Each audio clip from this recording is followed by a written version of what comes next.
You guys ever been to the zoo and you saw penguins? I mean, I have. I've seen the African penguins and then I've seen the Arctic penguins. There are two different kinds of penguins. One likes hot weather and one likes cold weather, but they're both penguins. Isn't that amazing? But can they fly? That is the question of the hour. And I have a gentleman right here that says they can. I want to introduce to you guys, and I mean, Andrew Patrick has been here for a while, and Mr. Craig, thank you so much for being here. My pleasure, yeah, my pleasure. I Oh, the just pleasure. I had shared a story about a little Yeah. 7-year-old picked my book up, and he just studied it just intensely, and then he just says, "Is this fake?" Like this, he couldn't tell whether it was something new for him or fake or whatever. It is something of a metaphor, I guess you'd say, penguins flying. We all believe it's not possible, but they are a bird, Yes, they but are. they are more like a swimming bird than flying bird. But Exactly. here's the reason for the book. The book, the penguins have a colony mind, and my people and I, shall I say, I think I'm a member of the Council of Eight. I've studied with them for 20 years. Came from the other side of the universe back in 1945 when we dropped atomic weapons on Japan. And the sun took umbrage at that. The sun does not permit nuclear explosions in its solar system. The sun is the mother of the solar system. The planets were all birthed out of the sun. The sun holds the family of the solar system together in a motherly manner, a loving manner.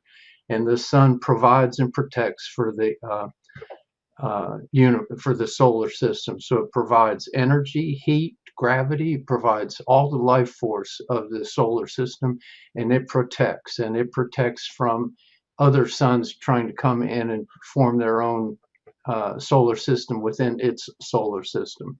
So, Source, in its infinite wisdom, before it created human beings and granted them free will choice, created rescue teams for human beings with free will choice that get stuck. And so, one indicator of a human species getting stuck is the sun of its solar system radiating certain very negative emotional and energetic rays out. And that's an indication that the sun is going to do harm to the human species. So, my people and I came over from there in 1945, told the sun to stand down, and started working on the normal routines we work on to lift stuck human species out of stuckness. And after 5 years, we realized that we could not understand man's inhumanity to man, that particular pathology. And you can see it on the news every day. I was practically crying watching what's going on in the Middle East and what's going on in the Ukraine and what's going on in our political system here. We have a man that wants to be a dictator running for president. What in the world happened? So, and all of this is just different levels of man's inhumanity to man. So, in 1950, I incarnated on the planet because that's the only way we felt we could understand it. And so, my book is, in a way, kind of an autobiography of myself. I'm the penguin flying. We're all penguins prepared to fly. We're all preparing to do that which we never conceived was any way possible. What we're going to do is we're going to lift this planet, our Mother Earth, to the fifth dimension of consciousness. And some number of us, hopefully a large number of us, my people speculated be about 4 billion of us that will go with our Mother Earth to the fifth dimension of consciousness.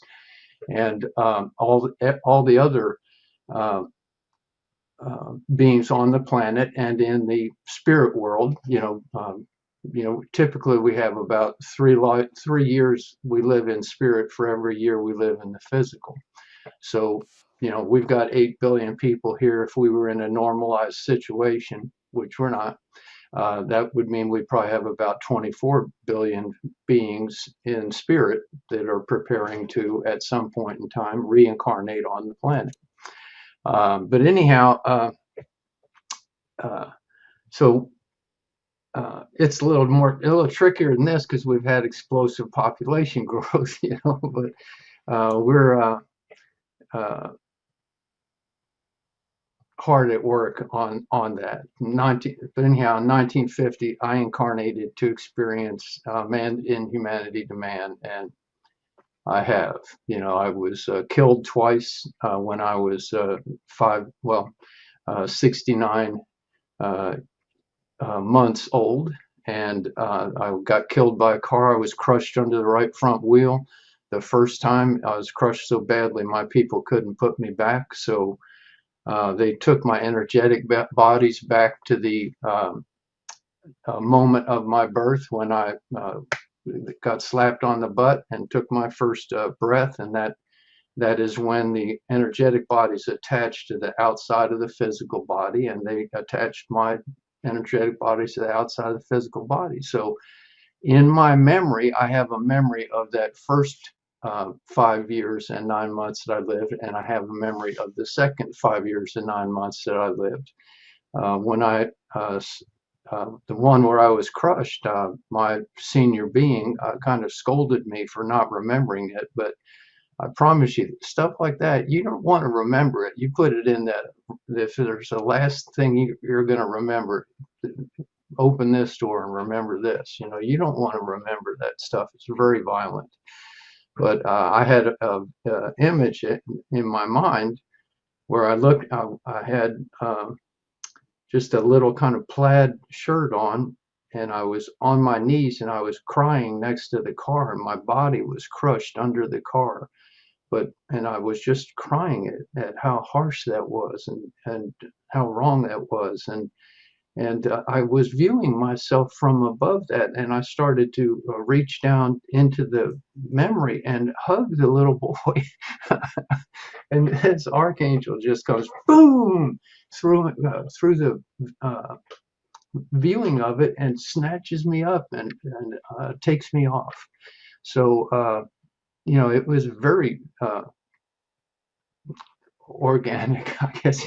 I don't know what to say, but it seems kind of like beyond belief, but this is my life.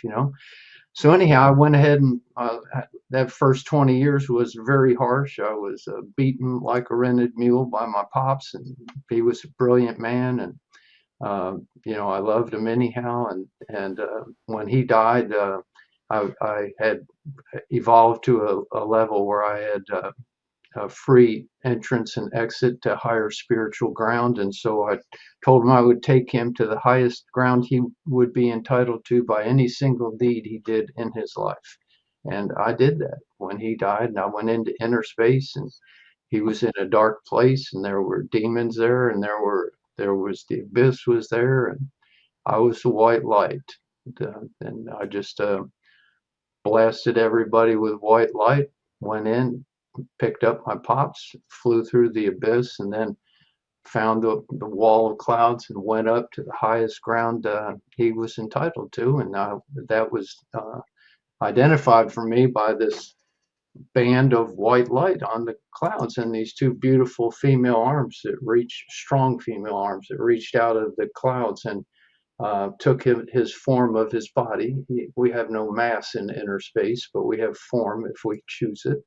And it took the form of his body and back into the clouds, and then the light went out. And then I retraced all my steps back through the abyss, back through the demons, and popped out into my living room where I was sitting with my mother. And I had her sit and be in the ceremony with me. And it was a very moving thing, but it's so that's a form of penguin flying. Okay. Oh my gosh. Wow. So, a lot of people don't understand that, and I'm glad you explained it, because some people would think that a penguin flying would be like a fiction, like a real penguin flying, like a fictional book. But this is literally you You've died twice. What was that like? I mean, a lot of people get into the near-death experiences or the NDEs, and I really, really wanted to talk about that with you today because I know that a lot of people don't believe that there is an afterlife, but I truly believe there is, and I'll tell you why. I'll tell Yeah. you why. So my mother, she passed away July 21st of this year.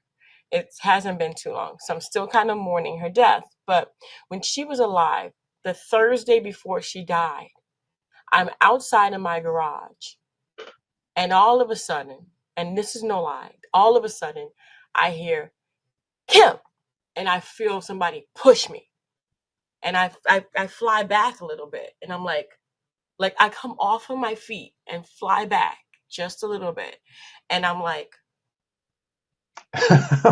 What was that? like I'm looking outside, like as if somebody's there. Really? You just like experience. So I called the hospice because she was in the hospice at that time because I couldn't control her Right. bodily throw ups and Everything. stuff like that. Yeah. Yeah. I Yeah. couldn't do it at home. Right. Right. Anyway, so they said, well, we've had this happen before so many times because the person at the end stages. Now, this is what they told me. I'm not going to tell you who told me, Yeah. but It's okay. someone that answered the phone. Yeah. That Yeah. was just someone that answered the phone. It wasn't the doctor, the nurse. I don't know who it was. It was someone who either worked there or volunteered there. They answered the phone and they said to me, we've seen this many times before.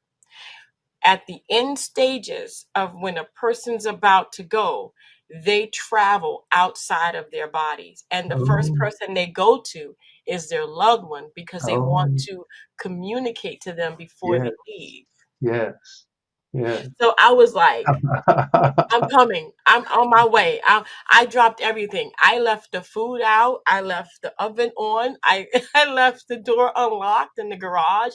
I mean, literally, I dropped everything. I left my drink in the garage. I mean, I dropped everything, and the next thing you know, I was there at the hospital. I was there for 2 days. But that was the last night that she can actually hold my hand. Like she could squeeze my hand in Oh. communication, but that was Oh. the last night that she had any control over her bodily functions. The next day, which was Friday, she had no control over it. Yeah. Saturday, it was even worse, Yeah. and Sunday, she passed. Yeah. Well, that's Oh very wow! vivid.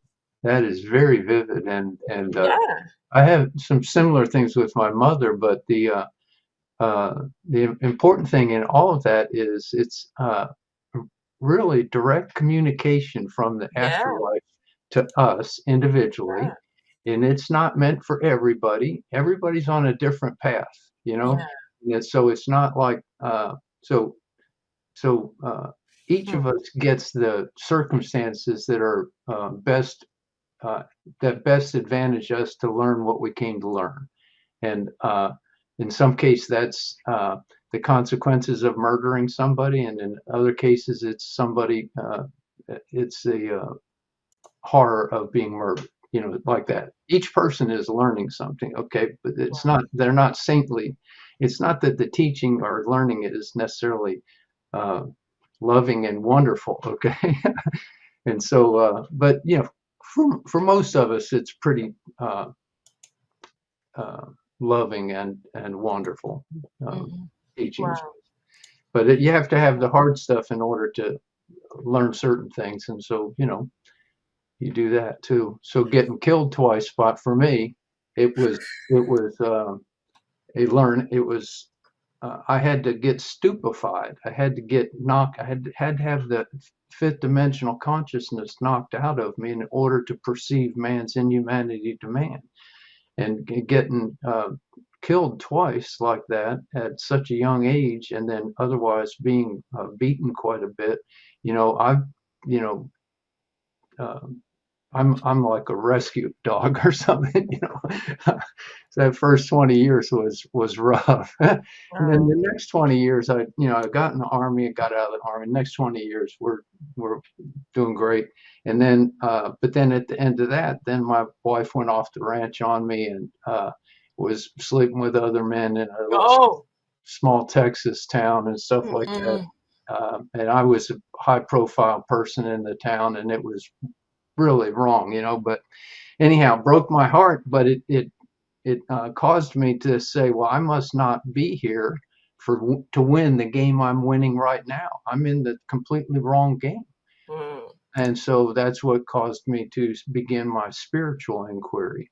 And so Wow. for the last 30 years or so, I've been on a spiritual inquiry. And in particular, 20 years ago, I started with the Council of Eight, studying with the Council of Eight. And in fairly short order, I uh, came to believe that I had come from the other side of the universe with them. Uh, Mm. and so, you know, it's way outside of penguins flying. Yeah, it definitely is. But I mean, I think I've heard, and I know, I can't really say I think. I mean, I know I've heard this before that everyone has agreed to something when they came here, and Yes, and yes, that contract has to be fulfilled.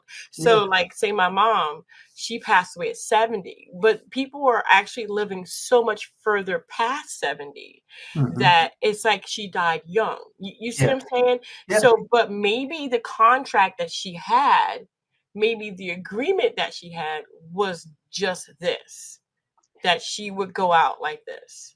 Um, Absolutely. Yeah. and it's hard to see though.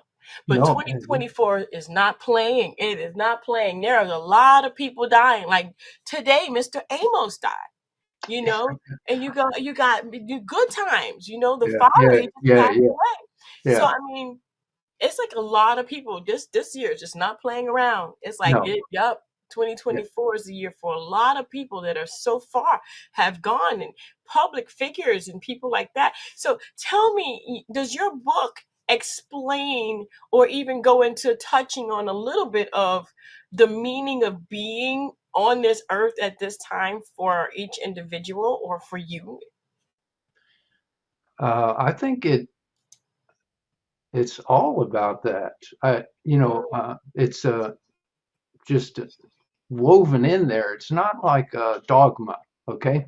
Mm-hmm. Which you know, I think it's helpful to read the book with a generous listening. Okay, I've coined this term because we have been trained from birth in judgmental listening, and judgmental listening uh, holds itself as being right and makes the other guy wrong, things like that. But you also are very judgmental about yourself and stuff like that. Mm-hmm. But I call this is how I start my day. I call upon all that's sacred in the universe to send me those that will inspire me and those that will be inspired by me. And then Right. I seek out to live an inspired life every day.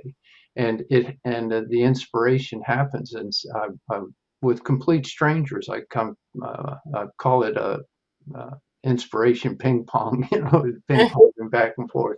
I'm the grand title. I drive ride share for Lyft. Okay, so I've had 10,000 rides in the last 2.5 years, and I've talked to 20,000 people, and Wow. it's completely altered my relationship to this species. I have so much more love for this species of human beings than I ever had before. It's just mind-boggling. It's just the simplest, easiest thing, but you do want to have the people that will show you the good side come to you. If Yeah. you're angry at people all the time and stuff, you'll tend to draw people that make you angry.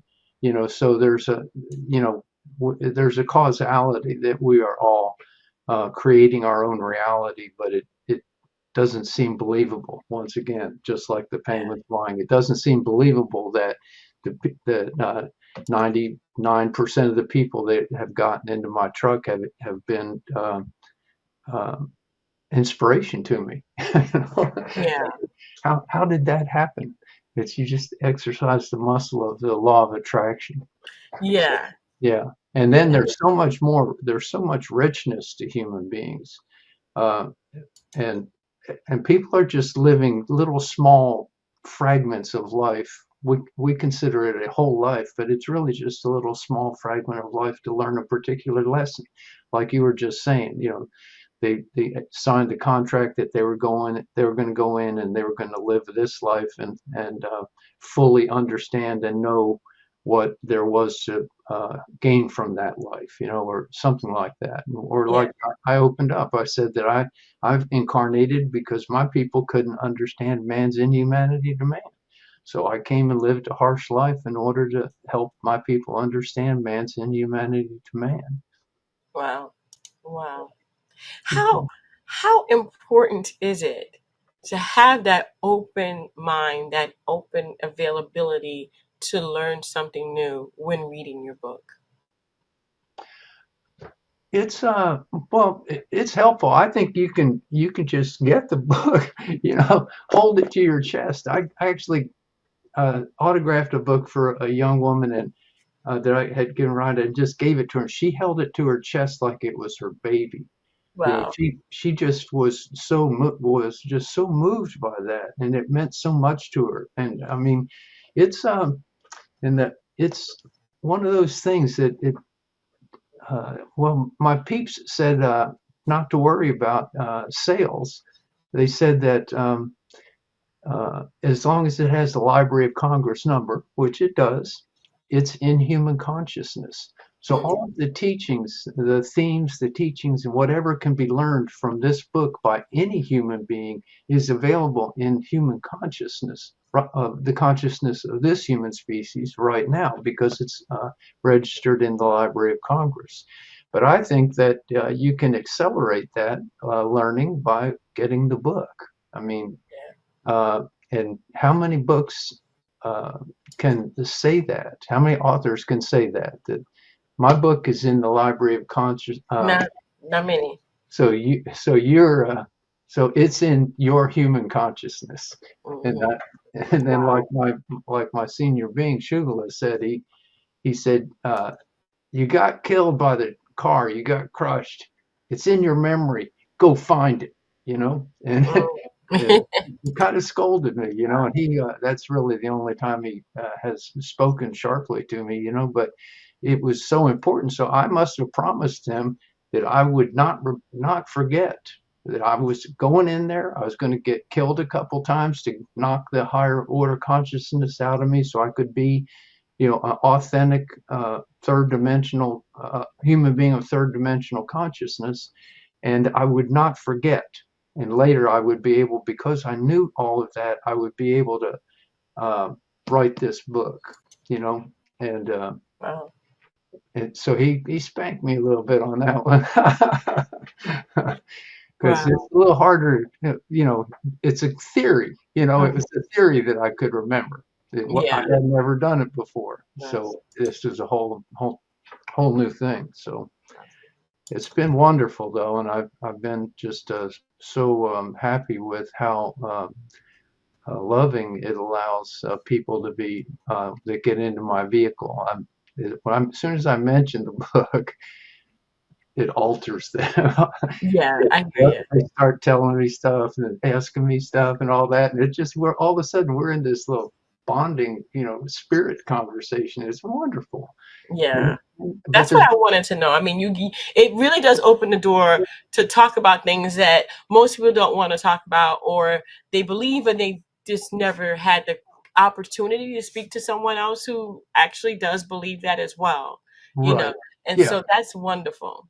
yeah, yeah. It's definitely that, and Hmm. they take the opportunity. I promise you. That it's is wonderful. That it's is wonderful. but I don't speak it in a way where it's like a dogma. I just kind of postulate or what have you, and then I allow the silence to be there. They don't need to say anything, but Exactly. almost always they do. Well, you know Hmm. what? It's Wow. sweet. It is very That's sweet. wonderful. That is wonderful. Well, the book is When a penguin, here it is, When Penguins Fly. And you can go ahead and get that on Amazon. The website QR code is in the corner right there, so that you guys can go ahead and put your phone up to the actual screen wherever you're watching and go ahead and go to the website. I want to thank you guys so much. Andrew, thank you so much for being on the show. I truly appreciate it. You've opened up my eyes and showed me that I am not crazy, that my mom actually did push me and yell at me at the same time, like, get your butt over here, girl. Yeah, yeah. What a wonderful experience, and It that to was. be able to speak it into a generous listening, you know, that Yeah. and That was crazy. I told my husband, he was like, "What?" I'm like, "I am not kidding you. I think my mom just pushed me." uh-huh. He's like, "Well, she's not here." I said, "Well, she's here." She's here. That's right. Her energetic bodies. That's the thing. The Yeah. energetic bodies are not physical. And Mhm. so her energetic bodies came and nudged into you. That's it. And And that yelled at me. and I yelled mean, at it you. was like, boom. I was like, "What?" I came off of my feet and flew back a little bit. I was like, "Oh my gosh." Yeah. So Yeah. I left. I was like, "I'm done. I'm leaving. Bye." That's I perfect. think I think I left my purse, my driver's. I left. Just I just yeah, left. Oh yeah. Oh perfect. yeah. Yeah. And So she's laughing about this right I now. She's know. looking down on us and she's saying, uh-huh, uh-huh. Uh-huh. Yeah, yeah. Now you're learning. Uh-huh. Wow. Well, thank you, Patrick, so much. You guys again can get the book on Amazon, and you can also just go ahead and scan in that QR code over there in the corner and go to the website. I want to thank you guys so much for tuning in. Andrew, thank you so much for being on the show. I truly appreciate it. And for you guys who don't believe, maybe you should get the book, because what you don't believe doesn't mean that it doesn't exist. It's like saying, yeah, I don't believe that there is vanilla ice cream until you've seen it, right? There is vanilla ice cream, and there's There all is. different kinds of vanilla ice creams. There is. And it's that simple, isn't it? It It's is that that simple. simple. It really Well, is. bless you, Yaya. Bless You you are a too. Thank wonderful you. woman. Thank Thank you. you so And much. thank you guys so much. Don't forget to dare to be different all the time. That's right.